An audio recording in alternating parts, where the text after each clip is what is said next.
Now, a major shakeup in the vaccine effort. Johnson & Johnson shots are now on hold after some patients developed rare blood clots. The vaccine is now getting a thorough check to make sure it's safe for everyone. The nation's top epidemiologist says that's the right call.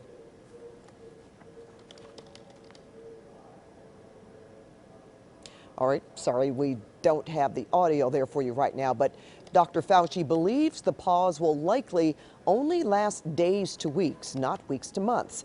And the move is to assure Americans that the government is being transparent.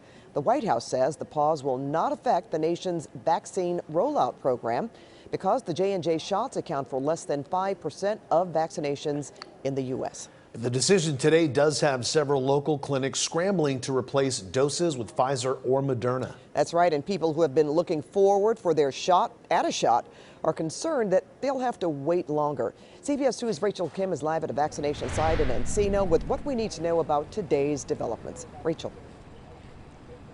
Well, Pat and Juan, the California Department of Public Health said this week less than 4% of their vaccine allocation is the Johnson & Johnson vaccine, so they don't expect a significant impact.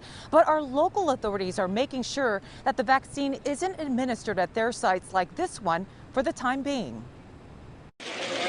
Unfortunately, it is a concern, mainly because these are 6 otherwise healthy women who are trying to prevent something really bad happening with the COVID infection. There is concern and caution among medical authorities today after reports that 6 women between the ages of 18 and 48 developed rare types of blood clots 6 to 13 days after getting the Johnson & Johnson vaccine. It compromises blood flow, specifically the exit of blood flow in your brain. So not only can it compromise your brain function, that backup can lead to hemorrhage inside the brain, which can lead to strokes. Dr. Michael Hurt explains what makes J&J different from Pfizer or Moderna.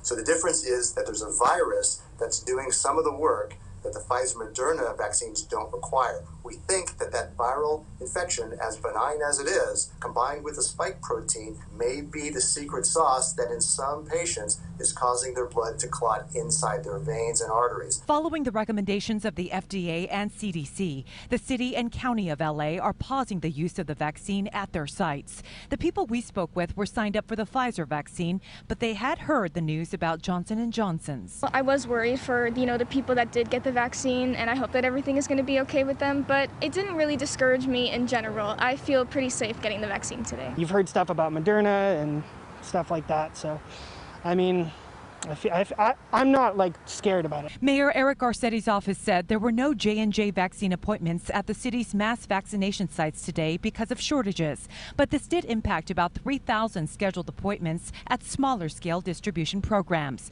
Most of those people will be offered Pfizer vaccines instead, but some appointments will have to be rescheduled. No, I think they're taking every step to make sure that everybody's going to be okay. The LA County Department of Public Health says they'll be contacting patients about rescheduling or providing new appointments with Pfizer or Moderna vaccines.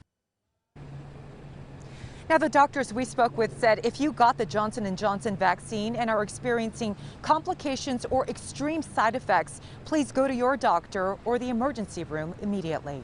Reporting live in Encino, Rachel Kim, CBS 2 News.